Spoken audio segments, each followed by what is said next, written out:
Alors bonjour à tous et à toutes. Écoutez, très heureux de vous retrouver cette semaine. De nouveau, on va traiter un sujet qui se trouve dans la paracha de Teruma.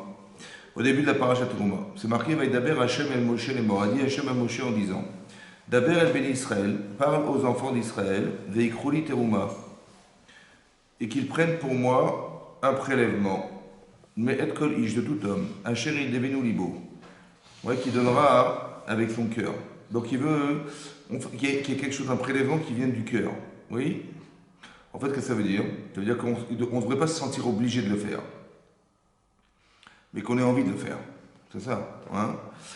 Tikro et terumati, vous prenez ma teruma. Vezat teruma, voici donc les éléments qui vont constituer la teruma. Achatikru mitam, que vous prendrez de Zahav, cassé pour une rochette, de l'or, de l'argent et du cuivre, ou trelet. Trelet, donc c'était de la laine qui est couleur azur, bergaman et pourpre, vétoile alchani, de la soie, véchezvizim, et aussi des poils de chèvre. Ve'orot elimeodamim, donc des peaux de bouc qui étaient de couleur rouge. Ve'orot techachim ve'atsechitim, et donc aussi des peaux de techachim, des animaux qui ont disparu, ve'atsechitim, et des atsechitim, des bois de chitim. Ve'shemen namaor, donc de l'huile pour alimenter le candélabre, pour éclairer. La maor, c'est faire de la lumière. Bessamim, des parfums, les shemen amishra, de l'huile, donc ce qu'on devait aussi oindre les ustensiles qui étaient dans le Mishkan, Velektoret Asamim, et aussi on faisait des encens, des Ketoret Asamim pour les parfums que ça dégageait. Avne Shoam, des pierres de Shoam et de Milouim. Shoam, c'est des pierres qui vont servir au Ephod, au Rochen. Il y avait le pectoral, le Rochen et le Ephod, c'était les pierres qu'avait le Kohen sur les épaules. On a deux pierres. Ensuite, marqué Vassouli Mikdash, et vous me ferez un Mikdash, un endroit saint, un sanctuaire. Veshachanti Betocham, et je résiderai Betocham parmi eux.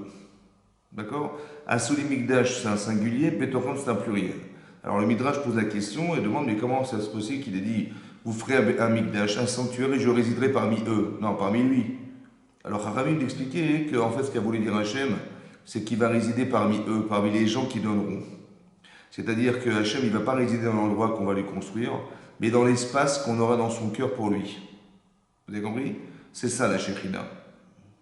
La Shekhina va résider dans un espace. Maintenant, la question évidemment posée, c'est de savoir, mais pourquoi Hachem il a besoin d'un espace? Pourquoi il a besoin d'un endroit? Ouais, faites-moi un endroit. Pourquoi faire? Ouais. Quoi, ça veut dire qu'il doit se concentrer quelque part alors qu'il est omniprésent. Je veux dire, quel était l'intérêt, ouais, de devoir construire un espace? À part ça, même Moshe Rabbeinu, quand Hachem lui a dit on va construire un Mishkan, un sanctuaire, oui, il a dit, mais déjà, le monde n'arrive pas à te concentrer. Tu voudrais qu'on fasse quoi? On va t'enfermer dans un espace encore plus petit que ça. Il a dit, non, je ne résiderai pas dans ce que vous allez faire pour moi. Je vais résider dans votre cœur. Ouais, Shachanti Betocham, à l'intérieur d'eux, au milieu d'eux. Ça veut dire que, en fait, c'est quoi le don? C'est quoi le don? C'est la capacité qu'on a de laisser un espace pour les autres. Vous comprenez ça? Oui? Ben, c'est dans cet espace qu'Hachem réside. Il ne réside pas dans ce qu'on donne. Il réside dans l'espace qu'on lui laisse. Vous avez compris? Maintenant, comment ça marche? Alors, on va essayer d'étudier le texte. C'est marqué Daber el Ben Israël, parle aux enfants d'Israël, Veikrouli Teruma. Alors, en français, comment ça se traduit? Veikrouli Teruma. Lokeach, en hébreu, c'est prendre. Veikrouli, ils prendront pour moi. Pour dire, me donneront. Oui, c'est pas marqué, me donneront. C'est marqué, ils prendront. Là-bas, le Malbim, il explique qu'en fait, on ne peut pas donner. Oui, on ne peut pas donner à Hachem. Mais par contre, il faut prendre de soi. Oui. C'est quoi la différence entre prendre de soi et donner? Ben oui, pour donner, il faut que tu prennes de toi. Mais pourquoi l'accent, il est plus dans le fait de prendre de soi? Prendre de soi quelque chose. Oui. Oui. On te dit, il faut donner. Ou alors, il faut prendre de toi. Ça veut dire quoi, prendre de soi quelque chose? Ouais. Comme si qu'il y avait une forme de sacrifice personnel. Comme si qu'il y avait quelque chose. Il fallait être capable de pouvoir se soustraire de quelque chose dans la vie. Vous avez compris? C'est pour ça qu'ici, le Balatourim, ici, il ramène un midrash qui dit que Hachem, il a demandé à Moshe de lui dire au Israël ce qu'on appelle un pius, ouais, vous savez, d'apaiser les gens. Ouais, on dit la paix. Les faïesses en hébreu, ça veut dire adoucir, ça veut dire alléger, ça veut dire reposer quelque chose. Vous voyez, donc c'est un peu comme la paix. La païs, ouais, les faïesses, c'est la paix. On dit faire la paix, ça veut dire apaiser les gens. Oui, ça vient de là. Mais en fait, quelque part, il a dit, voilà, demande-leur de faire un prélèvement. Oui, et demande-leur de le faire gentiment, de le faire comment dire, comme si il était en train comme si il était en train pas de leur conseiller, mais de leur demander une faveur, quoi. Vous avez compris? Comme si Hachem demandait une faveur, de prendre de soi quelque chose. Comme s'ils n'avaient pas envie. Ouais, et il fallait leur dire, écoutez, ça vaut le coup de faire un sanctuaire pour Hachem. Ils allaient dépenser quelque chose d'eux, ouais, ils allaient prendre de l'or, de l'argent, des cuivres, des biens personnels. Et donc il fallait les apaiser en leur disant ça vaut le coup de le faire quand même, alors qu'ils n'avaient pas forcément envie. Et là-bas, le Horacha, le Horacha, c'est le Rav Simcha Zissel, qui était un grand Talmid Racham. Il a dit, mais je ne comprends pas. On sait pertinemment que les Israéliens qui sont sortis d'Égypte, ils sont sortis avec des très grandes richesses. Il y avait beaucoup d'argent. Ouais, ils avaient carrément été voir les voisins qu'ils avaient en Mitzraïm. Ouais, et ils ont demandé de l'or, de l'argent, et ils ont reçu ce qu'ils avaient. À part ça, quand on est arrivé dans la mer Rouge et que la mer s'est retournée contre les Égyptiens, les chars des Égyptiens, c'est marqué que le butin qu'ils ont récupéré après que la mer ait noyé les Égyptiens et que les chars qui étaient carrément en or. Les chars des Égyptiens qui sont venus faire la guerre, ils étaient en or. Et ils étaient carrément, il y avait des pierres précieuses qui étaient incrustées dans les chars. Ils ont gagné plus d'argent encore. Ils avaient 80 chameaux chacun qui étaient chargés d'or et d'argent. Donc ils avaient des moyens. À part ça, cet argent, ils n'ont pas gagné. C'est l'argent qu'ils ont reçu, ça va? Tous ces biens-là, ils les ont reçus, ils n'ont rien fait pour le gagner, cet argent. On est d'accord? Ils ont été frappés à la porte des voisins, on leur a donné, et là, ils ont récupéré, après la noyade des Égyptiens, ils ont récupéré. Donc, qu'est-ce qu'ils ont fait pour avoir cet argent? Rien. Donc, donc c'est évidemment qu'ils auraient dû être reconnaissants du fait d'avoir reçu, et quand bien même, il faut qu'on les rassure en leur disant, vous savez, c'est pour Hachem, il faut donner. Et là, on voit le chomer, ça veut dire la matière. Ouais, comment le corps humain il est confronté à ce problème de jamais. Enfin, c'est comme si qu'il fallait se convaincre, ouais, alors qu'on n'ait pas envie de le faire. Il fallait se convaincre de le faire. Alors que ce qu'on a reçu, on le doit à Hachem. Et qu'il a demandé si vous pouvez faire un petit prélèvement de ce que je vous ai donné. Eh bien, quand même, c'est difficile. Regardez de quoi il fait l'homme. C'est incroyable. Vous avez compris? De quoi il fait l'homme? C'est dur de partager, c'est dur de donner. On va dire c'est même contraire à la raison d'être, humainement, que de donner. Pourquoi c'est comme ça? Oui. Parce qu'en fait, il faut savoir une autre chose. C'est marqué, vous savez, dans le Midrash Rabbah, c'est marqué que Hachem, il a dit à des anges, lorsqu'il a créé le monde et qu'il a créé l'homme, il a créé l'être humain, il a créé l'homme, en fait. Il a dit, j'ai créé quelqu'un qui est plus intelligent que vous, plus chacham, plus intelligent que vous, que les anges. Il a dit, ah bon? Il dit, voilà, ben c'est simple. Et Hachem, il a dit, ben vous allez nommer les animaux. Donner des noms aux animaux, ils n'ont pas su. Ils n'ont pas su nommer les animaux. Et lorsqu'il a demandé à Adam, à l'homme, de donner des noms, il a dit ça c'est un cheval, ça c'est un sou, en hébreu il a dit voilà, en fait on explique c'est quoi la définition. C'est quoi la définition de l'animal? Ouais, c'est pas qu'on appelle un cheval qu'on aurait pu appeler, je sais pas, un chien, non. En fait, en hébreu, le nom contient la définition. Dans le mot qu'on utilise pour nommer les animaux, ouais, il y a la génétique dedans, tout est inscrit dans son nom. Et donc il était chacham, c'était un homme intelligent. Il a su définir la nature animale. C'est ça nommer les animaux. Ce que les anges ne savaient pas faire. D'accord? Ils sont parce que pourquoi? Ben parce que l'ange, il a pas ce côté animal en lui pour comprendre la nature animale. Il est complètement spirituel. Et nous, on est composé de deux êtres. Et donc, on peut définir ce qu'on est un petit peu, c'est-à-dire puisqu'on a un corps. Donc, il y a ce côté animal qu'on a. Donc, on peut comprendre l'animal et on peut définir et donner un sens à l'animal, donner un nom à l'animal. Et donc, c'est ce qu'il a dit. Ensuite, Hachem a demandé à Adam, mais comment tu t'appelles, toi? Comment tu te définis? Il a dit, je m'appelle Adam. Il dit, pourquoi? Parce que Nivretim et Adama. J'ai été créé de la terre. Maintenant, on peut s'étonner. Parce que, est-ce que l'homme se définit essentiellement parce qu'il a un corps? Ou il se définit parce qu'il pense, parce qu'il parle? Il n'aurait pas dû s'appeler Adama, Adama, la terre. Il aurait dû s'appeler. La terre, c'est ce qui a composé son corps. Vous êtes d'accord? C'est pas ça qui définit l'être humain. Ce qui définit, c'est la capacité qu'il a, à la différence de l'animal, de penser, de s'exprimer, de parler. C'est ça, non? C'est ça? De juger, d'analyser. Ouais, c'est ça la différence. Il aurait dû s'appeler autrement. Il aurait dû s'appeler Neshama. Il aurait dû s'appeler Parole, Dibour. Il aurait dû s'appeler Mahashava, la pensée. Voilà, comme ça, il aurait dû s'appeler. Et bizarrement, il s'est appelé Adam. Pourquoi il s'est appelé Adam? Parce qu'a priori, la raison d'être qu'on a eu de venir sur la terre, c'est d'arriver à maîtriser le côté Adama, la Adama qui est en l'homme. En fait, on est contredit par soi-même. Vous comprenez ça? Vous avez une Neshama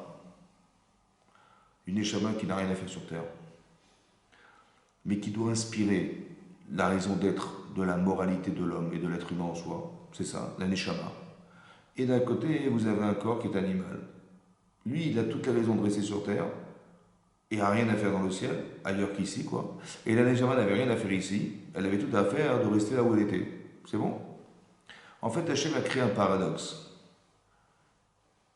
C'est-à-dire que le tiraillement qu'on a quand on fait des choix dans sa vie, quand vous faites un choix, vous avez une difficulté à vous appréhender quelque chose, et comment je vais faire, comment je vais me débrouiller, c'est tout le temps articulé par ces deux notions. Ouais, est-ce que je vais faire un effort d'eux? Est-ce que ça vaut le coup que je le fasse? Est-ce que. Vous avez compris? On te demande de faire une mitzvah. On te dit, ouais, il faut donner, il faut donner. Il dit, oh, pourquoi moi? Et machin. En vérité, c'est qui s'oppose? Bah, t'as un neshama, il dit, mais vas-y, donne. Mais c'est qui veut pas? Bah, c'est le corps qui veut pas. Comme c'est qu'il fallait faire un effort, c'est-à-dire arriver à dissuader et on va dire, à convaincre son corps d'accepter l'idée qu'il fallait partager quelque chose avec l'autre. Vous avez compris? C'est pour ça que je vous ai dit que c'était inhumain. C'est pas humain de donner. Ça veut dire quoi, c'est pas humain? Ça veut dire que c'est moral, mais j'ai pas forcément envie de suivre la moralité.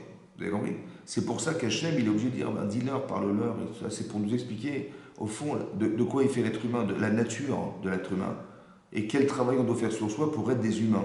C'est-à-dire, on doit faire un effort, on doit essayer de réfléchir. Alors, comment je vais faire? Alors, je vais me forcer.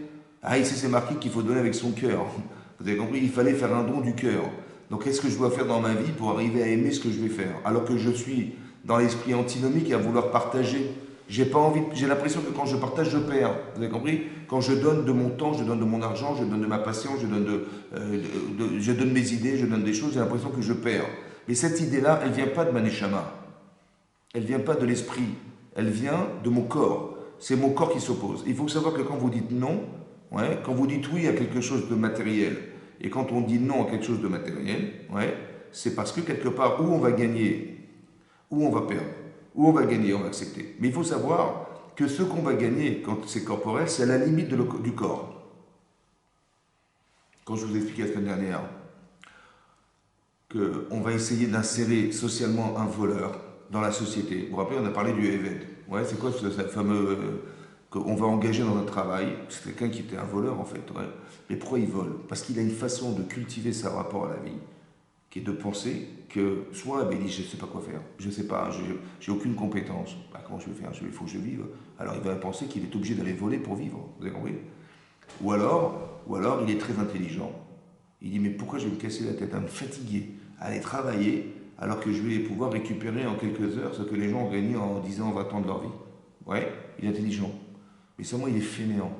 Ouais, mais dans cette façon de réfléchir, qui est de croire que tu vas vivre en prenant des autres, tu auras une satisfaction, bien sûr, que ça te plaît de gagner sans rien faire, évidemment. Mais cette notion, elle est corporelle. Elle ne dure pas plus longtemps que le besoin corporel que tu as de prendre. Alors que lorsque, bizarrement, tu partages, tu perds, mais tu gagnes en satisfaction d'un résultat qui est produit d'un effort. Vous avez compris? Par exemple, ce type-là, il va travailler. On va lui dire, mais tu sais quoi, tu vas être un maçon. Ah bon? Tu vas être, mais je ne sais pas, je vais t'apprendre. Tu vas être un électricien, tu vas être un peintre, tu vas être, je sais pas moi, un charpentier, tu vas être, etc. Tu vas me créer un réseau informatique dans la région. Tu vois. Ben, quand il va voir le résultat, en vérité, le résultat ne lui appartient même pas parce que c'est la ville qui l'a engagé, on va dire. Ouais, ou c'est l'employeur qui lui a demandé de fabriquer cet immeuble ou ce bâtiment, ou cette maison, ouais, ce pavillon. Il a créé, il dit, mais tu n'as rien à gagner d'avoir fait. C'est vraiment la satisfaction du résultat du travail. Cette satisfaction, tu l'auras jamais de ta vie. Si tu voles, si tu prends. Par contre, si tu donnes, tu vas te rendre compte que tu as donné de ton temps, tu as donné de ta vie. Bon, tu as gagné un salaire, c'est vrai, mais ça n'a rien à voir avec ce que tu as réussi à produire de toi-même. Et la satisfaction, elle est durable, elle est spirituelle, elle ne s'explique pas physiquement. Tu as pris de toi et tu as donné.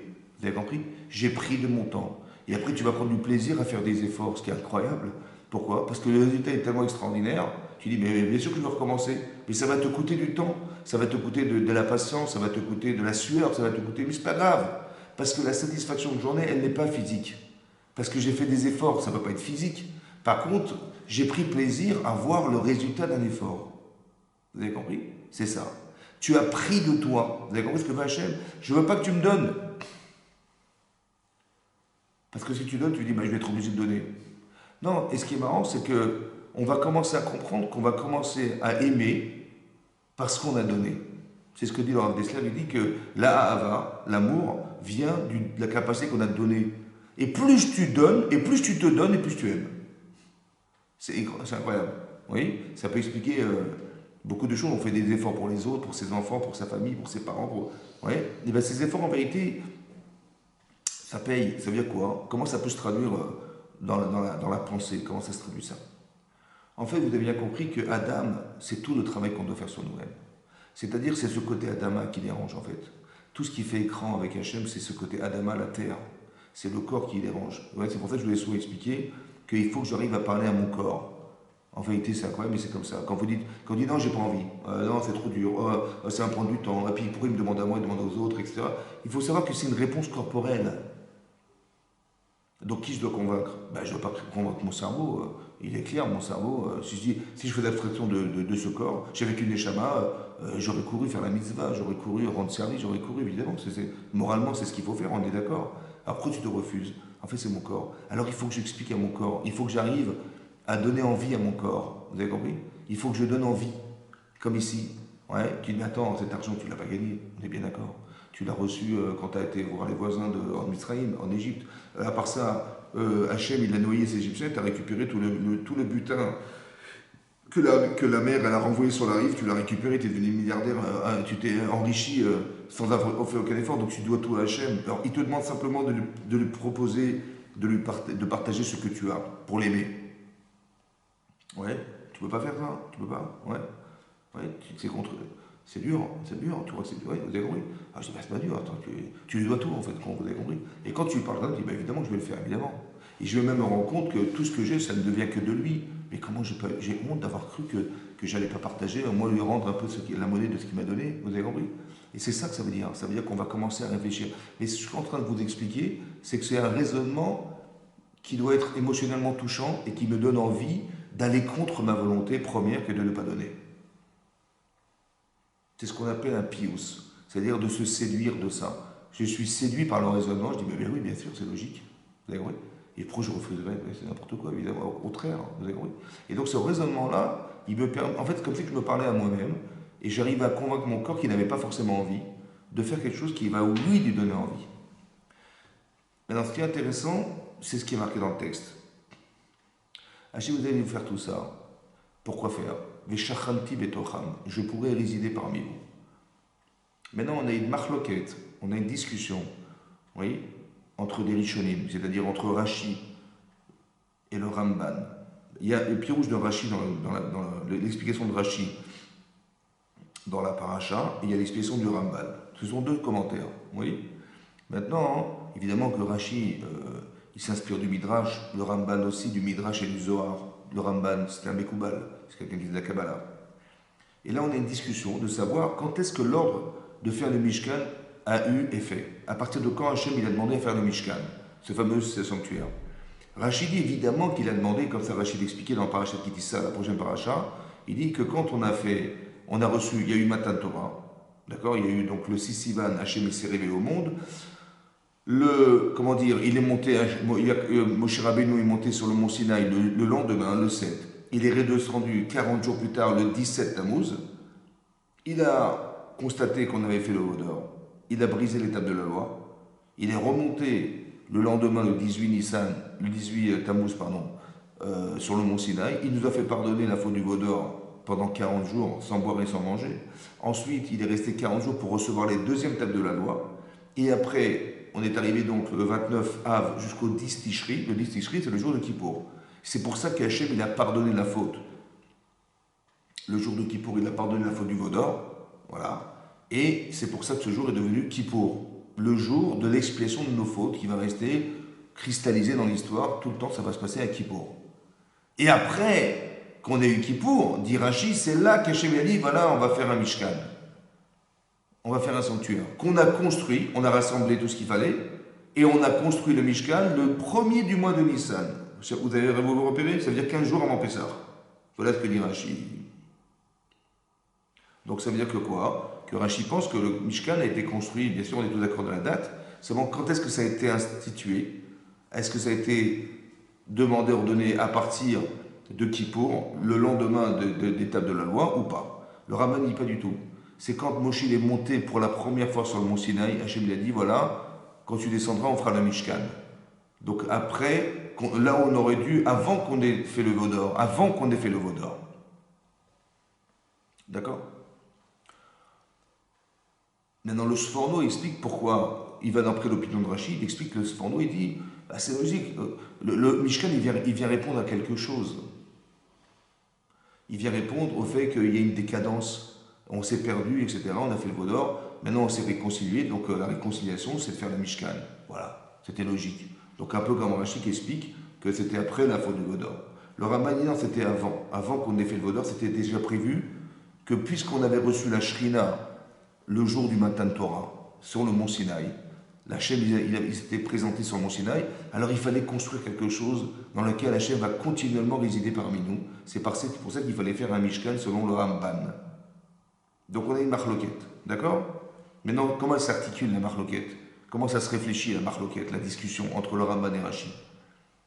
Est-ce que le Mishkan, c'est une solution à un problème? On a fait le Vaudor, donc c'est une solution. Ou le Mishkan, c'est une évidence. Depuis le départ, il fallait faire le Mishkan. Ça ne vient pas répondre à une faute sur le Ramban. Il fallait qu'Hachem réside sur la terre. Vous avez compris ça? Et ça, c'est aussi un midrash, plusieurs midrashim, où on voit que le but, en vérité, de la création du monde, l'objectif de la création du monde, c'est que Hachem puisse résider sur la terre avec nous. C'était l'objectif du départ. C'était l'objectif de la création de l'homme et de la femme sur la terre, au départ. Qu'Hachem puisse résider parmi nous. Oui. Et ce qui n'a pas pu se faire, finalement, parce qu'Adam a fauté, Chava a fauté, voilà, ils ont fauté. Et donc Hachem, il s'est retiré. Il y a eu plus, et vous verrez dans le Midrash Rabbah, c'est marqué que quand Adam et Chava ont fauté, Hachem, il est monté d'un ciel. Après, quand à chaque fois il y a eu le Maboul, il est monté encore d'un ciel au-dessus de la terre, et etc., etc. Après, il y a la tour de Babel, après, il y a etc., des fautes qui ont été faites. Et à chaque fois, il est monté jusqu'au 7e ciel. L'expression du 7e ciel, elle vient du Midrash, en fait. Ouais, il y a 7 cieux. Mais à chaque fois, on a pu récupérer. Abraham, il a fait de redescendre. Israël, il a fait redescendre. Jacob redescendre. Lévi redescendre. Amram redescendre, etc., jusqu'à Moshe Rabbeinu. Et là, il est descendu complètement, et là, il a pu donner la Torah. Mais quand il a pu donner la Torah, c'est parce qu'on a fait descendre Hachem sur la terre. Quand vous faites des mitzvot, en fait, vous donnez envie à Hachem de se retrouver parmi nous. Et c'est ça qui est intéressant. C'est pour ça que la recette de la Shekhinah se trouve ici, en fait. Comment on peut faire résider la Shekhinah sur la terre? C'était ça l'objectif au départ. C'est ça que le Ramban explique. Maintenant, on est d'accord que c'était peut-être un objectif commun entre Rashi et le Ramban. Seulement, est-ce que c'est venu en réparation à une faute? Ou bien c'était une évidence qui devait se faire depuis le départ et qui n'a pas pu se faire? Ça va? Mais c'est une évidence, c'était un principe de base qui était effectué, qui devait s'effectuer d'après le Ramban. Depuis le départ, c'était comme ça. Hachem, il a résidé, il a montré qu'il existait dans l'objectif de pouvoir faire qu'il va pouvoir rester sur terre éternellement. Comment ça s'exprime, ça? Comment ça se comprend? Ouais. Alors peut-être l'idée c'est ça, Hachem, vous avez compris qu'Hachem, il a créé un enjeu. Le fait qu'on soit en dualité entre son corps et sa neshama, le fait qu'Hachem, il ait créé le monde, quand il crée le monde Hachem, qu'est-ce qu'il fait en fait? Là-bas, le Zohar, il pose la question. Dans le Zohar, c'est marqué que, en fait, la question est posée, comment il a pu créer le monde? Vous savez, la question, c'est quoi la question? C'est, si Hachem est tout, Hachem est tout. Je ne sais pas si vous arrivez à vous mettre dans la tête que tout est Hachem, tout, ouais. Comment il peut créer plus que lui-même? Créer, ça veut dire de rien. Mais quoi, il y a autre chose que lui. Il a fait autre chose que lui-même. Mais il est tout, Hachem. Vous comprenez la difficulté? Oui. Comment tu peux faire plus que toi, t'es tout? Le verre est plein, tu ne peux pas remplir plus, c'est pas possible. Donc créer plus que soi-même, ça n'a pas de sens. Alors le Zohar explique, en fait non. En fait, ce qu'a fait Hachem, il s'est retiré. Il s'est retiré pour nous. Oui, il s'est retiré. Et en se retirant, il a créé un espace vide, entre guillemets, qui laisse, c'est ce qu'on appelle l'univers, en fait. Oui, l'univers. Et cet univers, en fait, cet univers, il a été créé pendant 6 jours. Mais il a stoppé de créer cet univers, c'est-à-dire l'espace vide, dans lequel il a mis toutes les planètes et toute la Terre en soi. Il a stoppé ça le Shabbat, ce qu'on appelle le Shabbat. L'Ishbot en hébreu, ça veut dire stopper. Il a stoppé en fait de se vider. Ça va? J'ai pensé de ça, écoutez-moi bien ce que je pense. Quand vous donnez à votre femme, vous donnez à votre mari, vous faites oui, c'est peut-être des fois contre soi, contre nature, mais c'est pour faire plaisir à son épouse ou faire plaisir à son mari, on fait un effort. Mais qu'est-ce que vous avez fait en fait? Vous avez été contre vous-même. Et ce que vous allez faire, ou l'effort que vous allez fournir, il est proportionnel à l'espace que vous laissez pour la personne, dans votre cœur. C'est ça? Plus vous aimez la personne, vous allez faire des efforts, mais faire un effort, c'est d'aller contre soi-même. Combien tu aimes la personne, combien tu l'aimes, écoute, regarde ce que je donne, regarde le temps que j'ai pris, regarde la manière dont j'ai fait, c'est ça l'amour, vous avez compris? Et ça, c'est dans le cœur de la personne. Quand on n'aime pas trop, ou quand j'étais obligé de le faire, l'espace que je laisse dans mon cœur, il est faible, il est petit, il est très étroit. Mais plus j'aime, plus je me sens redevable et plus j'ai envie de faire. Je ne le fais pas par obligation, je le fais parce que je désire. Vous voyez? Mais en fait, je fais abstraction de moi parce que je donne de moi pour la personne, pour la femme, pour l'homme que j'aime. Ouais? Et cet espace, c'est l'espace c'est en fait dans cet espace que réside la personne dans votre cœur. Celle que vous laissez. Oui? Vous savez ce que c'est que la création du monde? Vous savez ce que c'est que la création du monde? Vous savez ce que c'est que l'espace vide de la création du monde? Hein? C'est extraordinaire. Hein? C'est l'amour d'Hachem pour nous. Il a fait tout ça pour nous. Donc c'est l'espace vide qui est l'expression de ce qu'il a voulu faire pour nous. C'est ça l'espace. C'est ça l'espace. Ouais. Donc il nous aime. C'est énorme l'espace, l'univers. C'est 13,7 milliards d'années-lumière, donc c'est énorme. Avec tout ce qu'il y a dedans, toutes les planètes, tous les machins, tout ça. Et ça, c'est pour nous qu'il a fait ça. C'est l'espace de son cœur. Vous avez compris? Maintenant, il a fait ce vide. Mais s'il a fait le vide, c'est qu'on ne le voit pas. C'est qu'on ne le ressent pas. C'est vide. Vous avez compris? C'est pour ça que c'est de là que vient la question. D'où vient la question? Si Hachem ne s'était pas retiré, vous sortez dans la rue, vous respirez bon Dieu. Quoi. Oui, tout vous a dit, oui, logique, tout ce que vous voyez, les arbres, évidemment, les oiseaux, toute la vie, elle se fait. Évidemment que Dieu existe. Mais d'où vient le fait qu'on doute? Parce qu'il s'est retiré. Vous avez compris? Il faut creuser, il faut chercher, il faut réfléchir, il faut à petits pas, il faut commencer. C'est un peu la réflexion philosophique qu'il y avait avant au départ. Il a dit, mais peut-être que Dieu c'est le soleil, après il a vu qu'il s'éteint la nuit, il a dit, c'est la lune, après il n'y a plus de lune le jour, qui c'est qui coordonne tout ça? Donc il a essayé de comprendre, mais en fait, la question elle vient du fait que Hachem il s'est retiré, vous comprenez?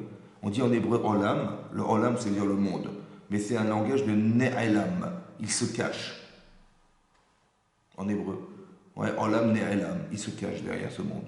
C'est toi qui dois creuser, savoir. De la même manière que tu dois creuser pour te comprendre, tu dois creuser pour savoir qu'est-ce qui justifie tes contradictions dans ta vie.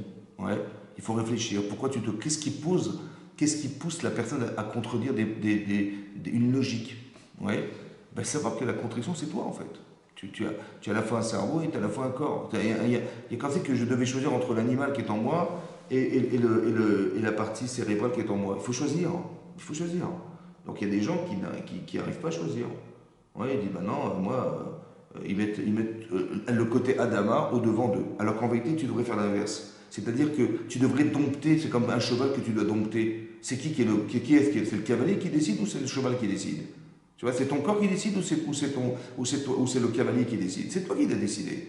Donc tu dois dompter ton corps. Il te dit, mais ne donne pas, ne fais pas de trucs. Tu dis, oui, sur le court terme, tu vas gagner, mais sur le long terme, tu vas perdre. C'est toi qui dois décider, c'est toi qui dois convaincre. Mais soit tu forces ton corps, soit tu le fais, tu l'encourages. Tu lui dis, mais bien sûr que tu vas gagner. Et bien sûr que tu vas réussir à avoir une autre satisfaction qui est autre que celle qui est momentanée. Vous avez compris? Et ça, c'est un discours qu'on devrait avoir. Et c'est comme ça qu'on fait résider la Shekhina sur nous. Le bon sens, c'est Hachem qui nous le donne. Mais c'est comme ça que tu vas réussir à faire. Et tu vas te rendre compte que plus tu fais des efforts, plus tu vas aimer. Ça veut dire que on te demande de faire des mitzvot. Alors tu peux le faire par obligation. Tu dis, Dieu, voilà, si je ne fais pas, qu'est-ce qui va m'arriver? Vous avez compris? Soit tu comprends que, en fait, tout ce qu'Hachem t'a donné, c'est exactement proportionnel à ce que tu dois devenir. C'est un peu comme des enfants et des parents. On dit à nos enfants, mais il faut faire vos devoirs et tout ça. Ils disent, ça me saoule, encore des mathématiques, encore des trucs. Mais vous savez que c'est nécessaire. Vous savez que sans ça, ils vont pas travailler, ils vont jamais pouvoir se former, jamais pouvoir travailler. Mais ils vont se refuser, ah non, c'est trop dur, il y a encore des contrôles et j'ai peur, je vais avoir un zéro, et le type il tremble. Pas envie. En fait, il n'a pas compris. En fait, il n'a pas plaisir. Et bien c'est pareil. Vous savez, on est un peu comme des enfants devant Hachem. Hachem dit, je vous ai donné la Torah. Mais c'est exactement adapté à votre neshama. C'est ce que vous avez réussi à faire parce que pour accéder au monde futur, ça passe par ces éléments-là. Les éléments que vous avez réussi à construire. C'est pour ça qu'on te demande de faire un Mishkan. Il faut que tu saches que tout ce qui existe dans le ciel doit exister sur la terre. La Torah, elle était dans le ciel, il faut qu'elle descende sur terre. Mais il faut qu'on la retrouve. Où ça? Dans l'Aaron Kodesh. En haut, il y a de la lumière, il faut qu'on la retrouve en bas. En haut, il y a de la nourriture, il faut qu'on la retrouve en bas. Le shulchan, etc., etc.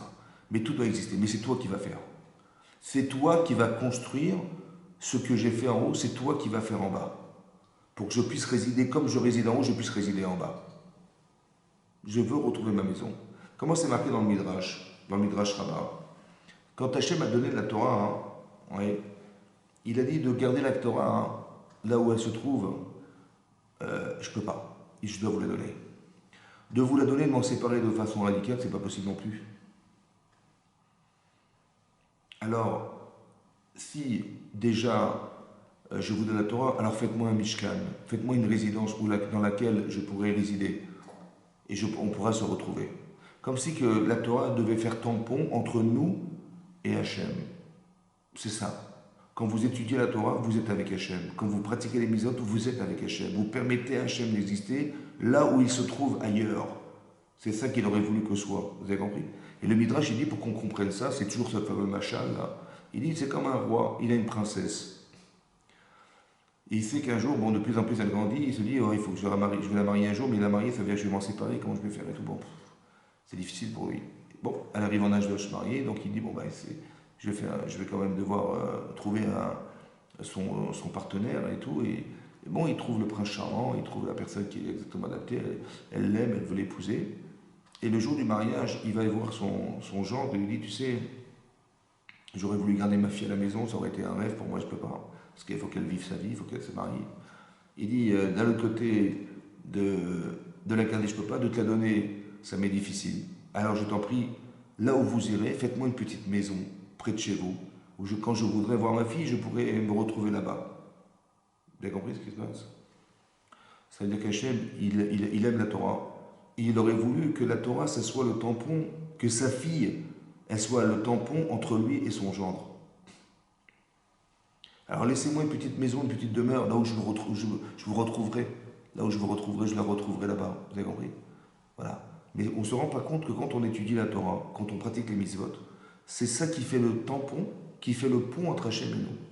Et c'est comme ça qu'Hachem y réside. Mais il faut savoir qu'il faut faire un effort. Il faut prendre de soi.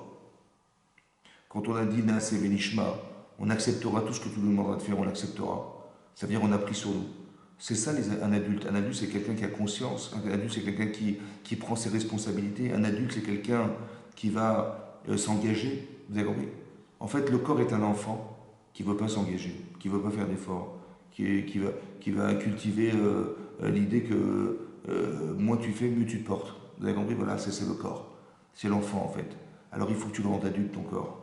Il faut que tu le rendes adulte. Et tu vas te rendre compte que là, tu as un neshama qui est énormissime à l'intérieur de toi-même, elle a une telle influence sur toi qu'elle va te donner un éclairage extraordinaire. Mais cet éclairage, en fait, c'est celui qu'Hachem, il va transposer à travers ta neshama.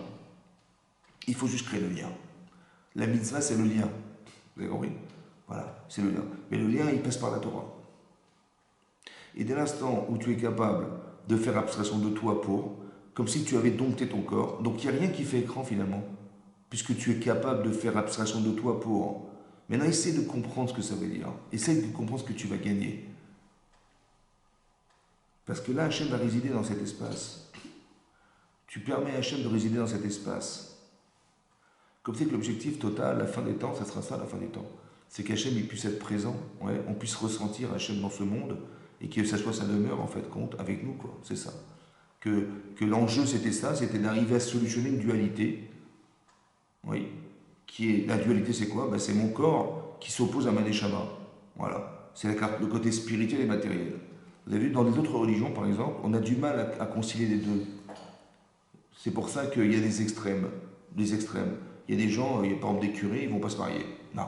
Ils ne vont pas se marier, ils vont se consacrer à Dieu, ils vont aller dans une église, dans une chapelle, ils vont s'enfermer là-bas, ils vont faire des prières, des machins. Voilà, c'est ça, c'est la religion chrétienne. Ouais.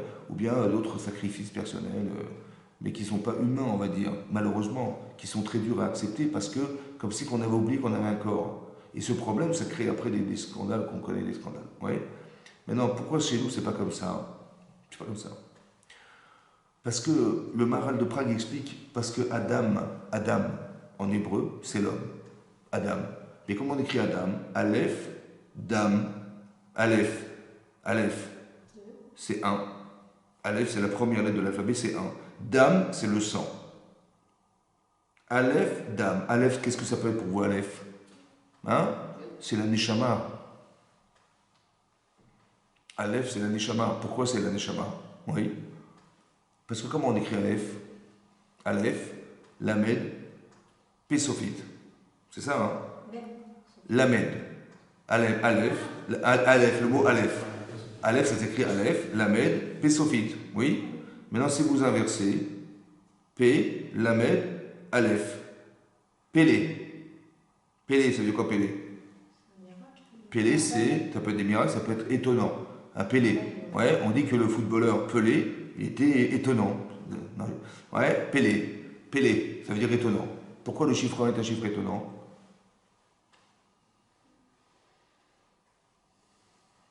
Chiffre étonnant. En fait, il n'y a rien de 1 dans le monde. Déjà. Tout est dualité. Comme ça, l'Agman en Khouli, il a dit là-bas, Yalta, la femme de Rav Nachman, Yalta, c'est une femme, elle a dit, qui était la femme de Rav Nachman dans la Gemara, elle a dit que Shem, il a créé tout en dualité. Il y a le pur, l'impur, le kasher, le kasher, le juif, le goy, la nuit, le jour, le tam et le tahor. Tout est dualité. Il n'y a rien qui est echad. Il n'y a rien de 1. Ça n'existe pas 1. C'est pelé. Il n'y a pas. C'est étonnant, hein? Mais tout y est au contraire. Il y a tout et le contraire. Tout. Par hasard, c'est impossible. C'est comme ça. Il n'y a pas echad. Il n'y a pas 1. Pourquoi c'est étonnant? Ce chiffre est étonnant. Parce que l'origine de 2, c'est quoi? De quoi il est né 2? Le chiffre 2, il est né de 1. Maintenant, 1, il est né de quoi? De 0. C'est pas possible. Pélé. Tu as compris? C'est impossible. 1, il est né de quoi? Il est né de rien. C'est pas possible. C'est Pélé. C'est étonnant. Un chiffre étonnant. Il y a du Echad dans nous. Ce qui est Pélé, c'est la Neshama. C'est Pélé. D'où elle vient la Neshama? Elle vient pas de la terre, ça ne vient pas de la terre, c'est Pélé. Ça vient de quoi? D'Hachem, de rien, de tout en fait. Mais ce qu'on pourrait dire de rien, c'est-à-dire que rien de matière, vous avez compris? Et d'un côté, il y a Dame. Dame, c'est le sang. Mais pourquoi tu t'appelles Adam? Parce qu'on ne veut pas que tu sois Echad. On ne veut pas que tu sois complètement déconnecté de la terre. Et on ne veut pas non plus l'inverse, que tu sois complètement connecté à la terre, ça veut dire à la matière. Tu sais ce qu'on veut? Que tu sois Adam, Aleph Dame. Que tu sois capable de conjuguer ta vie avec la matière. Tu comprends? Toutes les mitzvot, elles sont articulées par la matière. Toutes. On veut que tu sois les deux. Tu vas faire le Mishkan. Il faut associer ta vie spirituelle avec de la matière. Quand tu manges, tu reconnais que tu vis grâce à ça, mais tu reconnais derrière le côté spirituel de la matière. À quoi t'a servi la matière? La reconnaissance de la matière. Tu retrouves Hachem à travers la matière. Vous compris pas? La chorma de la matière, l'intelligence qui est derrière la matière. Tu te rends compte que ce que tu manges, tu vis avec? Mais comment c'est possible? Comment c'est possible par hasard? Par hasard. Tout est là, on ne sait pas comment c'est arrivé, mais comme par hasard, tout fonctionne. Comme par hasard, toutes les choses qui existent, elles ont un rapport les unes aux autres, elles vivent grâce aux autres. C'est impossible. Impossible. C'est trop intelligent. Trop bon, s'il n'y a pas d'oxygène, s'il n'y a pas de soleil, s'il n'y a pas de chaleur, s'il n'y a pas de froid, s'il n'y a pas de chaud, la terre ne tournait pas, toutes les lois de la nature, mais c'est impossible. Impossible. C'est banal, c'est sûr que ça a été réfléchi. Il faut que tu arrives à conjuguer les deux êtres. Ouais. Comme si que tu devais dompter, faire un travail des midotes, en fait, un travail sur toi-même. Le travail des midotes, c'est ton corps, il veut que tu sois orgueilleux, ton corps, il veut que tu sois le meilleur, ton corps, il veut que tu gardes à toi, que tu prennes à toi, un peu comme l'enfant qui tire la couverture à lui, qui prend tout à lui, qui n'est jamais reconnaissant forcément, etc., etc. Mais cet enfant, il faut le dompter, il faut arriver à le changer. C'est ça l'objectif. C'est pour ça qu'on passe par un travail qui s'appelle un travail de mitzvot. Ouais, la Torah, c'est ça. Quand il est marqué dans l'Igmar, dans le Shabbat, ouais, Kouf Lamed Gimel, qui dit là-bas, on apprend d'un pasouk qu'on lit dans la Shira. C'est marqué Zekeli Vanveu. C'est Zekeli, c'est mon Dieu, Ve Anveu et je le glorifierai. Comme ça, c'est traduit en français. Anveu, la Gemara dit, mais qu'est-ce que veut dire Anveu? Alors, la Gemara dit, il y a une opinion qui dit que Anveu, ça veut dire la Shonnoi, un langage de beauté. Ça veut dire que quand tu fais une mitzvah, par exemple, quand tu vas écrire un Sefer Torah, oui, et ben il faut qu'il soit beau. Tu vas acheter un beau talit, et un talit, il faut qu'il soit beau. Ça veut dire qu'on parle du hidour, de la beauté de ce que tu vas mettre autour de la mitzvah. Ça s'appelle hidour mitzvot. Anveu, je le glorifierai, je l'embellirai en fait. Ça c'est une opinion. Il y en a une opinion, non, c'est pas ça Anveu, c'est pas Noé, c'est Anivaou. Anveu, Anivaou. Moi et lui. Urachum, afatarachum. Il est miséricordieux, tu dois l'être aussi. Il est généreux, tu dois être généreux. Il est comme ça, il est comme ça. Tu vois? C'est ça. C'est ça. Evedomelo, ressemble-lui. Ouais. Ve'alarta bidrachav, tu iras dans ses chemins. La Gemara explique. Il faut que tu ressembles à Hachem. Essaie de retrouver des qualités qu'a Hachem. C'est ça que les Havot, ils ont fait en fait. Les Havot, Avraham, Israël et Yaakov. Vous avez vu que Avraham, il s'est principalement inspiré de Chesed d'Hachem, la bonté. Qu'est-ce qu'il gagne Hachem? Rien. Mais il donne. Mais moi aussi, je vais faire comme ça. Je donne. Tu vois, il va dans le désert, il va donner à manger à des gens. Parce qu'il a toute sa vie à faire ça. Ça, c'est Abraham. Yitzhak, c'est la capacité de résistance. La Gvura, ce qu'on appelle la Gvura. Ouais. Tu te retiens, tu travailles sur ton Yitzhara, tu as de l'Aïrat Shamaïm. Ça veut dire que tu dis non, je ne veux pas faire ça. Pourquoi je vais faire ça? Ou je vais, oui, faire ça parce que je m'engage. Vous voyez, ça, c'est Yitzhak. Yaakov, c'est le Emet. C'est quoi le Emet? Le Emet, c'est pas forcément de la vérité, dans le sens, ce mur est un mur, c'est la vérité, mais si j'avais dit que ce mur est une table, ça aurait été faux. Non, c'est pas forcément ça, c'est très très fin la vérité. Oui, on a expliqué que des fois, c'est un sourd de mentir, et des fois, c'est une mitzvah de mentir. Tu vois, où la vérité, ça dépend. Si c'est tout ce qui est pour le bien, c'est ça la vérité, tout ce qui amène au bien. Maintenant, c'est quoi le bien et le mal? C'est la frontière entre le chesed, la bonté, et la rigueur. C'est ça le Hémet. Elle est où la frontière? Elle est où la limite? Elle est où la ligne d'or? Vous avez vu ici Abraham, il avait continué à faire du chesed. Si son fils avait continué, du Rav Dessler par exemple, il serait qu'il avait fait du chesed, on serait arrivé à un niveau de tolérance, on aurait même toléré la faute. On dit, ah le pauvre, il a fauté, mais c'est normal, t'as compris, ils sont passés, machin, c'est pas grave, voilà, on laisse passer. Non, il fallait mettre une limite. C'est Yitzhak. Vous avez compris? Ça veut dire qu'il faut mettre des limites. Non, c'est où? Donc il fallait mettre une limite au chesed, la bonté. Parce que la bonté c'est bien, mais ça a des limites. Et la rigueur c'est bien, mais ça aussi c'est limite. Vous voyez? Les parents qui sont trop durs avec leurs enfants, etc., c'est pas possible parce qu'on a l'impression qu'on nous impose. On est dans la limite. Faut pas. Vous voyez? La mauvaise limite en fait, la mise limite à poser sans nous donner le choix de pouvoir se trouver une place soi-même. Faire gaffe. Ouais. Tu dis c'est comme ça, c'est comme ça. Et en fait, comme si je décidais pour tout le monde.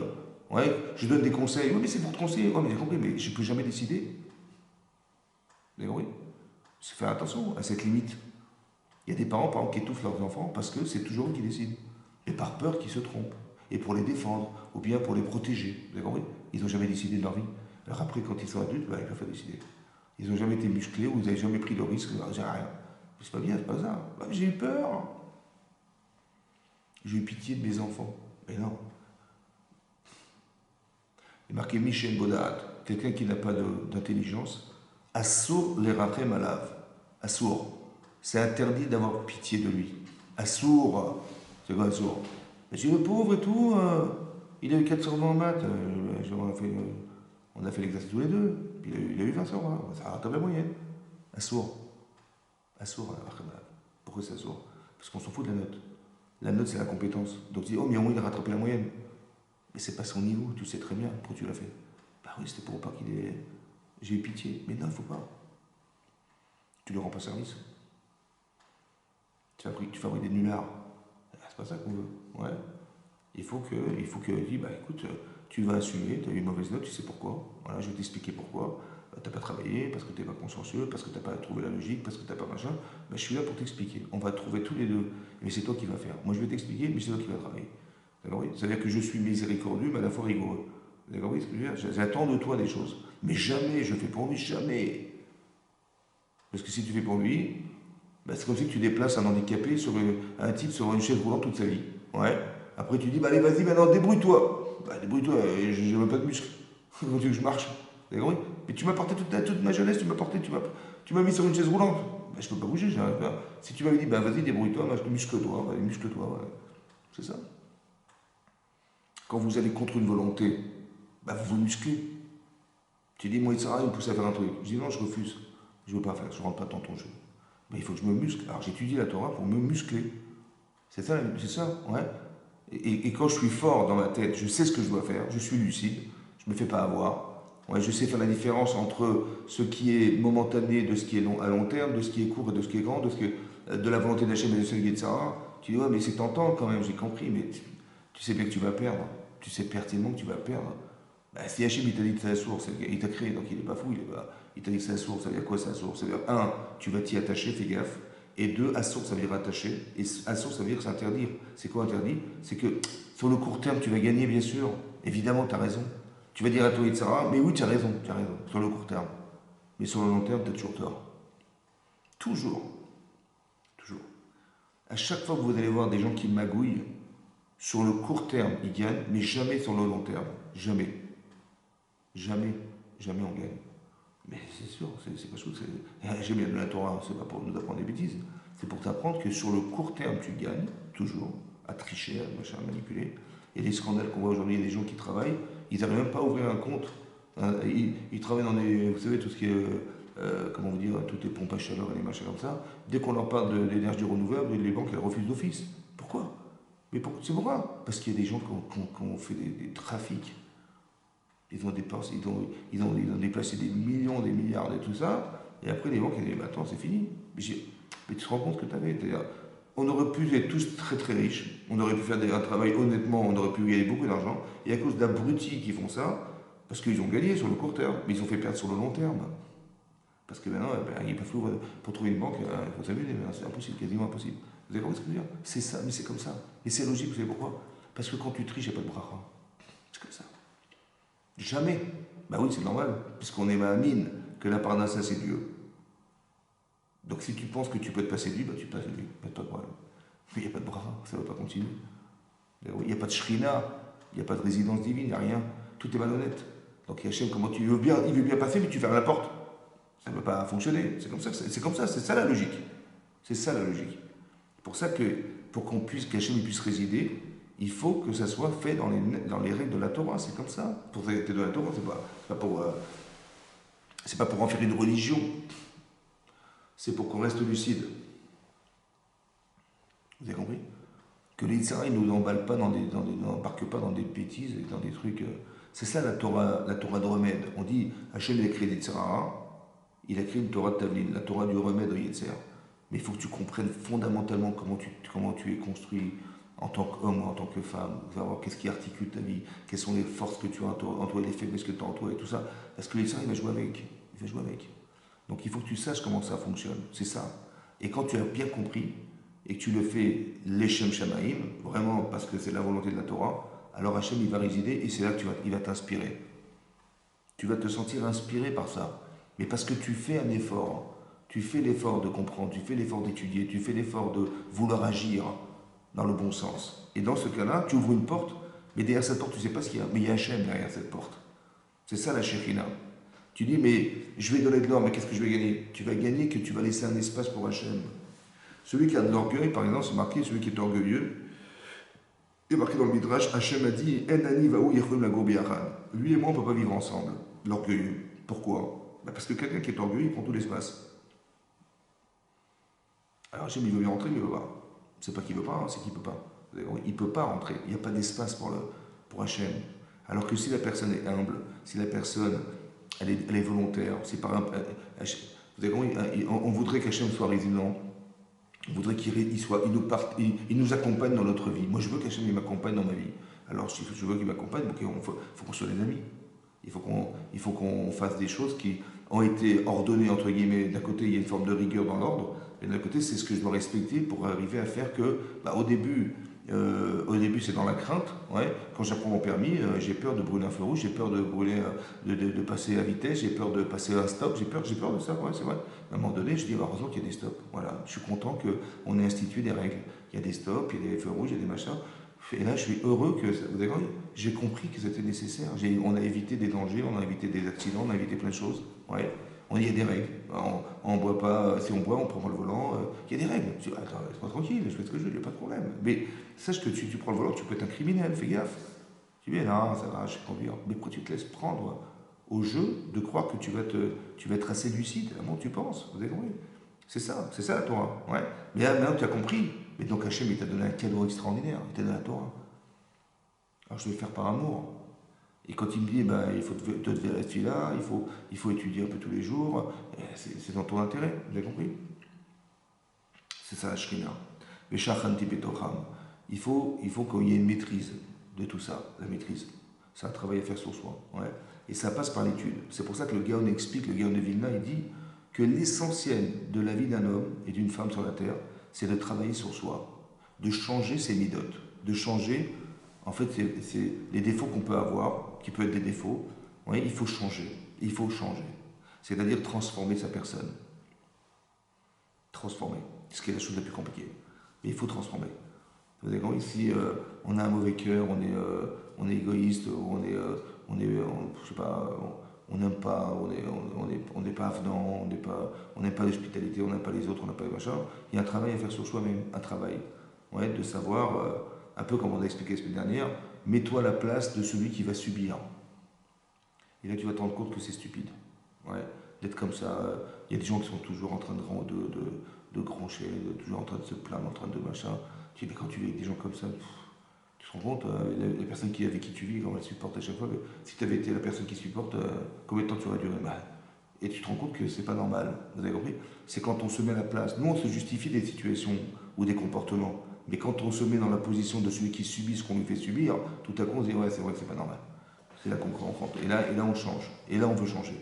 On est lucide. Vous avez compris? La lucidité, elle parle. Comme je vous avais dit, tu vois des gens, des indigents dans la rue, tu dis, moi, tu mets 1 euro dans la poche, tu lui mets discrètement. Mais si tu avais été chez lui, voir comment il vit, comment il est, tu dis, mais j'ai été ridicule de donner qu'1 euro, tu vois.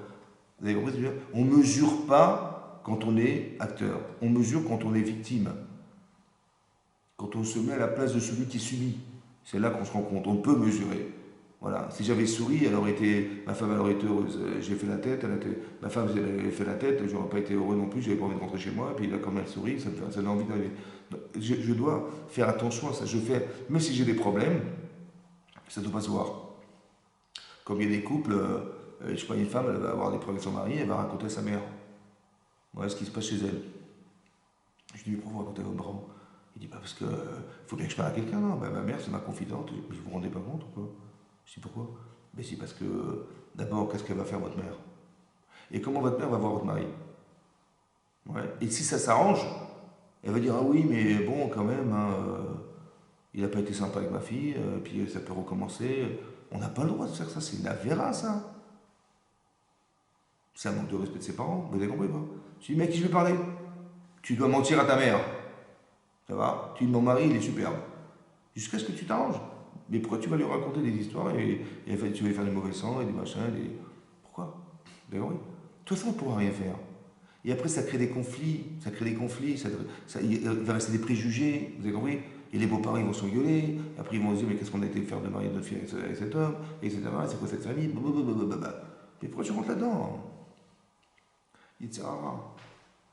Tu dis, mais oui, mais il fallait bien que je parle à quelqu'un, mon mari ne m'écoute pas. Mais j'ai résolu tes problèmes à l'intérieur de chez toi. Tout se passe à l'intérieur, t'as pas besoin de raconter ta vie aux gens. Oui, surtout pas tes parents, surtout pas, surtout pas. Oui. Parce que si tu vois à court terme, tu dis, ah, ça va soulager. Et tu vois à long terme, c'est catastrophique. Va plus loin que ton petit nez là, va plus loin. Qu'est-ce qu'elle va faire ta mère? Qu'est-ce qu'il va faire ton père? Et après, comment ça va s'envenimer? Et après, comment ils vont oublier? Comment... Toi, tu peux oublier, tu vis avec ton mari et tu vis avec ta femme, c'est normal. Mais eux, ils vont pas oublier. Ils sont extérieurs, ils vont se faire du mouron, ils vont se faire du mauvais sang, ils vont penser que ça va pouvoir recommencer. Qu'est-ce que tu rentres là-dedans? Mets-toi à la place de ceux qui vont subir. Bien compris ça? Voilà. Et là, tu mesures. Tu dis, ah oui, c'est vrai. Ah oui, c'est vrai, c'est pas. Ah oui, c'est vrai. Enfin, attention. D'ailleurs, oui, c'est là. Ça, c'est la Torah. On apprend à raisonner, on apprend à voir de comment est fait l'humain, comment. Il y a des choses qu'il faut dire, il faut jamais dire, il y a des choses à jamais dire. Il y a des vérités qu'on raconte pas, il y a des choses. Vous avez compris? Mais ça se mesure. Pourquoi? Parce que la vérité, c'est ce qui doit être bien. Le mensonge, c'est ce qui va être mal. Mais des fois, tu vas dire la vérité, mais c'est un mensonge, parce que ça entraîne que du mal. Alors la mitzvah, c'est pas forcément de dire ce que tu penses. Vous avez compris?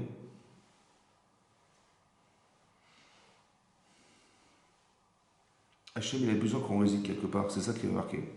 C'est ça que le Rambam expliquait, qu'après Matan Torah, il voulait absolument. C'est ça qui est marqué dans Shir HaShirim. Dans Shir HaShirim, c'est marqué Beyom Chatunato, Uviom Simchat Libo. Le jour de son mariage, oui, et le jour de la Simchat Libo, la joie de son cœur. Oui. Là-bas, la Gemara dans Ta'anit explique c'est quoi Yom Chatunato? C'est quoi le jour de son mariage? Le jour de mariage. Non, le Shir HaShirim, c'est une histoire d'amour en fait entre Hachem et le cas Israël, qui a une histoire d'amour entre un homme et une femme. Voilà, c'est pareil. Oui. Mais en fait, on comprend bien l'amour qu'on a pour son mari ou son épouse, qui peut être un amour spirituel qu'on peut retrouver chez Hachem. C'est vrai. C'est pour ça qu'il y a un mariage en fait, pour retrouver ça. Par exemple, des gens qui vivent sans se marier, ouais, bah, ils ont des enfants, mais bon, si ça ne va pas, bon, on se sépare. Oui, à la différence du mariage, on s'engage. Ouais, pareil. D'accord? Les gens, ils ne veulent pas s'engager. Prends pas de risque. J'ai compris, mais tu ne vas jamais aimer puisque tu ne prends pas de risque. Il n'y a pas d'Yitzhara. Il n'y a pas d'Yitzhara. Demain, tu choisis pas. Tu restes ou tu restes pas, c'est pas grave. On ne s'est pas entendu, on se sépare. Mais tu t'es jamais engagé, tu n'as pas d'Yitzhara, donc tu n'as pas de choix. Par contre, quand tu es engagé, tu fais attention à comment tu te compares avec ta femme, avec ton mari, tu fais attention, tu as peur de casser, tu as peur de blesser, tu as peur de machin, tu as peur de perdre la personne que tu aimes. Donc tu t'engages. D'accord? Donc tu as un Yetzirah, mais tu fais attention. Ouais. Mais c'est qu'à la limite du Yetzer que ta liberté, elle démarre. À la limite de ton Yetzirah, si tu n'en as pas, tu n'as pas de liberté, de choix, parce que tu n'as pas de choix. C'est ton Yetzirah qui te permet d'avoir un choix. Mais c'est que quand tu t'engages que tu as un Yetzer. Tu dis, il y a des gens qui sont restés 10 ans sans se marier, ouais, et après ils ont dit, tiens, on va se marier, et ils ont divorcé. Incroyable. Pourquoi? Parce qu'avant, il n'y a pas d'Yetzirah, après il y a Yetzirah, mais comme tu n'as jamais été confronté, bah, tu craques. C'est comme ça, vous avez compris? Parce qu'il n'y a pas de Yetzirah, il n'y a pas de choix. À partir de quand on existe, bah, c'est quand les Yetzirah se manifestent. Tiens, qu'est-ce que tu fais maintenant? Tu l'écoutes ou tu l'écoutes pas? Ah, c'est là que tu choisis. Avant, il n'y a pas de choix. Avant, il n'y a ni salaire, ni quoi que ce soit, il n'y a pas de Sahara. Parce que tu n'as rien fait contre toi, ni contre qui que ce soit, ni pour quoi que ce soit. Vous avez compris? Donc c'est ça. Hachem dit, voilà, il faut donner de l'or, de l'argent et tout. Ben, tu as une Sahara de ne pas donner. Et bien tu vas le donner avec ton cœur. Il faut que tu arrives à ce niveau-là, où tu vas faire par amour. C'est pas simple. Hein. Mais il faut de la reconnaissance. Il faut être assez fort spirituellement pour comprendre ce que tu vas gagner. Quand je dis spirituel, ça veut dire tu as bien réfléchi, tu as vu les avantages, tu as vu la satisfaction que ça t'apporte, tu vois tout ça. Bah, tu peux dire à ton corps, bah, tu vois, on va gagner tous les deux. Mais il a fallu un jour avoir cette expérience. C'est comme une femme, elle accouche dans la douleur. C'est ça? Mais pourquoi dans la douleur? Bah, peut-être qu'elle a fait un sacrifice personnel. Et c'est le résultat, c'est ce bébé. Et bien, elle a adoré. C'est un paradoxe. Hein. Au lieu de dire, j'ai eu mal à cause de lui, je vais envoyer mal. Je jette la poubelle, dès que j'accouche, je mets dans la poubelle, direct. Putain, ça m'a fait tellement mal, ce sale gosse là, ouais. Et bien c'est exactement l'inverse. Ça a été dur, mais on va adorer parce que c'est le produit des efforts que j'ai fournis pour l'avoir. Mais c'est spirituel, c'est incompréhensible. Hein. Vous avez compris? Parce que j'ai fait abstraction de ce que je ne désirais pas. J'ai dit laisse tomber, je vais le faire. C'était très très dur, ça m'a fait très très mal. Mais voilà, j'ai accepté, et ben c'est cet enfant que je vais aimer. C'est incroyable. Et c'est comme ça que ça marche toujours, ça marche comme ça. Toujours. Dès que vous faites des efforts pour l'autre, vous allez vous attacher à l'autre. C'est comme ça. Et c'est ce qui est marqué dans la Torah ici. Veshachalti betocham. Dès que tu fais un effort contre une volonté qui te dit de faire le contraire, tu t'opposes, et bien tout à coup, Hachem y réside. C'est mathématique, c'est automatique. C'est incroyable, c'est comme ça. Veshachalti betocham. C'est ça peut-être le pshat de l'Agma, Yankma dans Sota la Fidjaïm. L'Agma dit là-bas hein, qu'il y a Ish Veisha. Ish, c'est l'homme. Isha, la femme. Il faut qu'on retrouve le Yud dans l'homme et le He dans la femme. Toujours. Parce que Shekhinah Benen, c'est le nom de Dieu. Yud qui est le nom de Dieu. Et s'il n'y a pas de Yud et il n'y a pas de He, alors c'est le feu.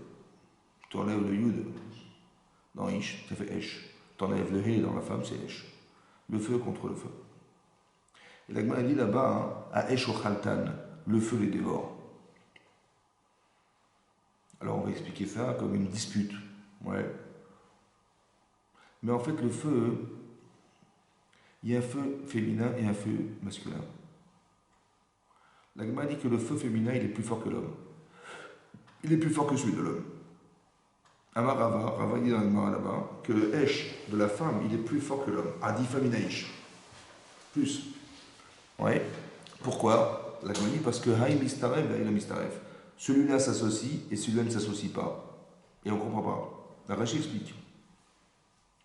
Il dit quand tu écris Isha, c'est Aleph Shin, c'est Esh. Mais au Esh, au feu, tu as rajouté un He. Le He de Isha, il s'associe au feu. Il y a déjà du feu. Il y a juste le He qui s'associe au feu. Alors que dans Ish, il n'est pas mixtaref, il ne s'associe pas, il divise. Le Yud, il est entre le Aleph et le Shin. Il divise le mot Ish. Vous avez vu? L'un s'associe, l'autre non. Ça veut dire qu'il y a une virulence chez une femme, parce qu'elle a déjà du feu en elle, qui est très fort, et qui est virulent. C'est ce que dit Rashi. Une femme, elle ne pardonne pas, elle va être très fâchée, très forte chez elle. Les émotions. Maintenant, comment je l'ai expliqué ça? Ouais. Il y a un feu féminin et un feu masculin. Le feu, c'est la raison d'être. Quand tu dis Hachem, comment il se présente Hachem? Ben, un feu, buisson ardent. Ouais, c'est le feu. Le Hesh, en fait, il y a un Hesh spirituel. Le feu, il est spirituel. On dit les séraphim sont des anges. Les séraphim, c'est ce qui brûle. Vous voyez? On dit Hachem Hesh Ochlaou, c'est un feu. Vous voyez, c'est du feu. La lumière du feu, voilà. Mais en fait, il y a quelque chose de divin en nous. Et chez la femme, c'est plus puissant que l'homme. Mais je pense que le pshat, c'est comme ça. Quand une femme, elle se sent frustrée, ouais, elle dit, tu ne reconnais pas ma partie féminine, tu ne reconnais pas mon féminin, tu vas voir ce que je vais te faire. Tu vas voir ce que je vais te faire. Ouais. Elle va manger son mari, au khaltan. Et le contraire aussi. Ah, tu ne reconnais pas ma fierté d'homme, hein, tu vas voir ce que je vais te faire. En fait, il y a un feu divin qui est représenté chez l'homme comme étant la fierté d'être un homme, et chez une femme, la fierté d'être femme. Et si tu ne reconnais pas ma fierté, tu ne me regardes pas, tu ne me considères pas, tu machin. Donc un homme, il doit comprendre fondamentalement la logique féminine, la logique, les sentiments, les émotions, tout ce que vous voulez qui est féminin. Et une femme, elle doit comprendre la logique masculine, le sentiment fait masculin, etc. Ouais. En fait, qu'est-ce qu'on nous demande? On nous demande des ish et isha. Ça va? Ta femme, elle parle chinois, tu comprends rien ce qu'elle veut. Bah, apprends le chinois. Ton mari parle chinois, bah, tu parles pas chinois, bah, apprends le chinois. C'est comme ça, il faut apprendre. Donc tu t'acclimates. Tu t'acclimates dans l'environnement, à la personne, à l'identité. C'est comme ça. Et quand tu t'acclimates, tu fais un effort contre toi-même parce que tu es une femme. Il faut que tu comprennes la logique masculine, c'est dur. Et toi, tu es un homme, tu dois comprendre la logique féminine, c'est dur. Vous avez compris? Tu vas contre toi-même, contre cette volonté, contre cette nature. C'est dur. Une femme, elle adore les bijoux. Bon, mais les hommes, ils ne comprennent pas ce que c'est qu'un bijou. Si tu veux rester solitaire, va acheter-toi un solitaire. Non, vous avez compris? Vous avez compris? Ben non, il ne comprend pas. Donc il va avoir du mal à dépenser de l'argent pour acheter un bijou à sa femme, c'est dur. Ouais. Mais si tu dis, mais c'est sa nature, quelque chose. Elle est comme ça. Elle se plaît être belle pour toi, elle veut absolument, elle veut se maquiller, elle veut s'arranger, elle va avoir un bijou, voilà. Mais le bijou, c'est un sacrifice. Mais c'est aussi une preuve d'amour. D'accord, oui. Et combien tu m'aimes? Alors je vais le voir. Si tu es prêt à faire des efforts pour moi, c'est que tu m'aimes. C'est que l'espace que j'ai dans ton cœur, il est assez grand pour que tu fasses abstraction de toi pour moi. Vous avez compris ce que je veux dire? Et c'est exactement ce qui est marqué dans la paracha. Vikrou teruma, vous avez compris? Mais quand tu fais ce travail avec ton épouse ou avec ton mari, ouais, en vérité, tu fais résider la Shekhinah. Vikruli teruma, mais tashkoli shachari devenu libo. Vous avez compris? Tu prends de toi et c'est ton cœur qui parle. C'est pas ton cerveau. Tu dis, ouais, j'ai oublié, il faut que j'oublie l'anniversaire de ma femme, je vais faire un nœud parce que j'ai oublié sinon. Non, il ne faut pas que tu fasses par obligation. Elle va le sentir, elle va sentir que tu lui coûtes. Ouais. Tu comprends, elle va dire, ah, mon mari, machin. Non, ou moi, ma femme. Non. Il faut que ça soit, naturel. Il faut que ça soit naturel. Mais pour que ça se devienne, il faut faire un travail sur soi-même, de compréhension de l'humain, il faut comprendre les valeurs, il faut comprendre tout ça. Et en fait, tu deviens masculin, féminin, sans que tu te rendes compte. Ouais. Et quand et tu as un moindre clin d'œil, une moindre remarque à mon machin, tout de suite tu comprends, au quart de tour tu réagis. Mais donc tu t'es acclimaté, c'est ça que ça veut dire. Vous avez compris? Mais ça, c'est un objectif, ça. Il faut que la Shrina réside parmi nous. Donc tu vas le comprendre bien en couple. Et après, tu vas le comprendre que c'est exactement la même chose dans les mitzvot avec Hachem. C'est exactement le même rapport de vie. En fait, comme tu vis avec ta femme, avec ton mari, c'est exactement pareil. Tu vois bien que si tu t'adaptes, ben, tu seras heureuse et tu seras heureux. Et si tu restes une femme en couple, ben, tu vas être malheureux avec ton mari, malheureux. Et si tu restes un homme en couple, un homme, tu seras malheureux avec ta femme parce qu'elle va devenir folle. Elle, tu comprends jamais ce qu'elle veut dire, tu machin, les allusions, les trucs. Tu ne comprends rien. Donc, mais c'est pas qu'il est bête. Il ne s'est juste pas acclimaté. Il ne s'est pas adapté. C'est pour ça, vous avez compris. Donc il faut rentrer dans la logique, il faut comprendre comment fonctionne une femme complètement, comment fonctionne un homme complètement, comment fonctionnent les mitzvot. C'est pareil, tu dois étudier la Torah parce que comment tu vas savoir quoi faire, comment faire. Tu peux te tromper, donc tu vas forcément étudier. Cette formation elle est obligatoire. Vous avez compris? Tu dois étudier les femmes en général et ta femme en particulier pour comprendre comment une femme fonctionne et la tienne en particulier. C'est comme ça. C'est comme ça. Ouais. Elle ne raisonne pas comme les autres, elle ne pense pas comme elle n'a pas les mêmes sentiments que les autres. Elle dit, ma mère, elle aurait aimé ça, ma femme non. Oui, bah, c'est comme ça, tu t'adaptes. Oui, c'est ça. Mais quand tu t'adaptes, tu l'acceptes. Tu prends sur toi. Tu es responsable, tu es adulte, tu réfléchis. Tu vois. Et quand c'est comme ça, bah après, plus tu vas faire des efforts pour elle ou pour lui, et plus tu vas l'aimer. Pourquoi? Parce que tu fais abstraction de ce qui nous sépare. C'est le corps, en fait, qui nous sépare. Si tu réfléchis et que tu t'es marié par intérêt, ouais, par intérêt corporel, alors c'est comme si tu veux prendre deux briques et tu veux les coller ensemble sans rien. Ça ne tient pas. Tu vois, il faut mettre du ciment. Mais le ciment, c'est quoi? C'est ça le problème. La matière ne se colle pas. Par contre, la neshama, elle se colle. Et c'est l'inverse. Il faut que tu retires la matière pour que ça se colle. Parce que c'est spirituel, en fait. Pour que deux êtres soient entiers avec eux-mêmes, il faut retirer la matière. Tu fais abstraction de toi pour elle. Et elle va faire abstraction d'elle pour toi. Et tu vois, nos neshama se retrouvent. C'est ça la Shekhinah Benem. Ça peut jamais se décoller. Hein, jamais. Quand tu fais quelque chose dans l'intérêt de par amour pour l'autre, et l'autre elle le ressent, ou elle le fait aussi pour toi parce qu'elle le ressent, rien ne peut se détacher. Tu vois? Le H qui nous dévore, en fait, c'est quoi le feu qui nous dévore? C'est que tu ne reconnais pas ce que je suis pour toi. Tu ne me regardes pas, tu n'exprimes rien, tu machin, ouais, ou tu te moques de moi, etc. Donc tu vois ce que je vais faire. En fait, c'est comme si que ce feu que tu ne reconnais pas se rebelle contre toi. Ce qu'on appelle une frustration amoureuse. Vous avez compris ou pas? Et donc la shrina, c'est quoi ça? La shrina, elle s'est envolée. C'est pour ça que je suis vexé. Parce que, normalement, quand on tombe amoureux de quelqu'un, ben, la shrina elle est là. Et quand on est vexé ou qu'on est frustré, c'est qu'elle est partie. Vous avez compris? Shekhinah Benem ou pas Shekhinah Benem. Hachem dit, mais faites-moi un sanctuaire. Il faut me laisser cet espace dans votre cœur. Vous avez compris ce que je veux dire? Mais tu l'as bien compris dans une vie de couple. C'est pour ça qu'il y avait des chérubins. Des chérubins sur la caporette, sur le couvercle et sur la Ron Kodesh. Le Zohar, il dit que les chérubins, c'est l'homme et la femme qui s'enlacent. Vous avez compris? Il y a comme des ailes. Ouais, c'était ça. Et Hachem a dit dans la paracha, Veno davti lecha, je me ferai savoir et connaître à toi à travers les chérubins. Je parlerai entre les deux. Mais sur la Torah, il faut qu'il y ait la Torah. Tu vois, il y a l'arche qui est en or, extérieur intérieur. Dedans, on a mis les débris des tables de la loi. On a mis la Torah, on a mis les tables de la loi. Et dessus, il y a la caporette, c'est le couvercle. Et dessus, on a mis des chérubins. Et ils ont les ailes déployées l'un face à l'autre. Ouais.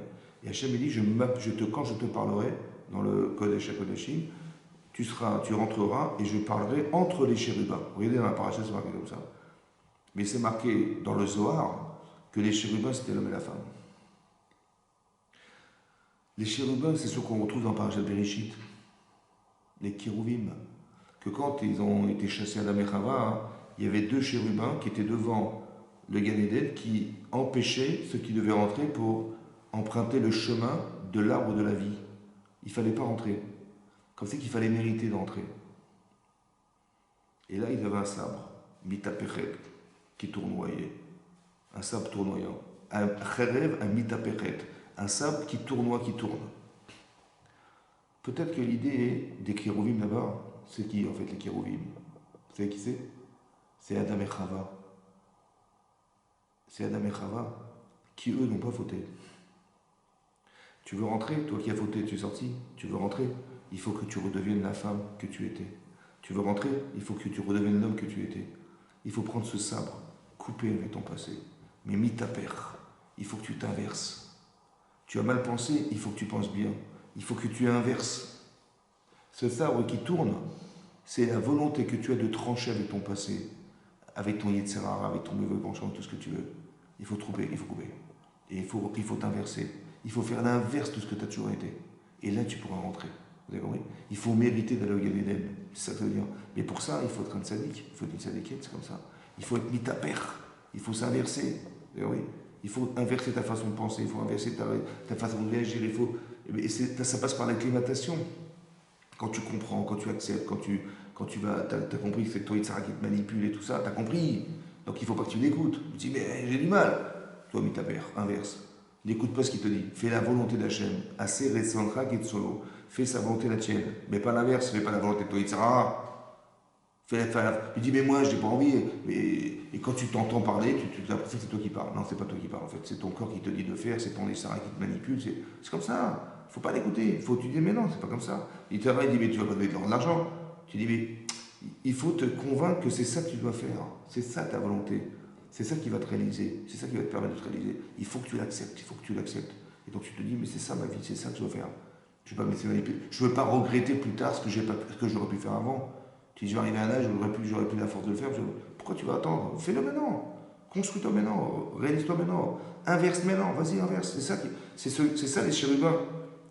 Ceux qui sont sur la Torah, c'est les fameux chérubins qui sont là-bas. Et c'est ceux qu'on doit atteindre un jour. Comprends-le en couple, et après tu vas comprendre que cette avodat Hashem, elle est la même que celle que tu vis en couple, la même. La même.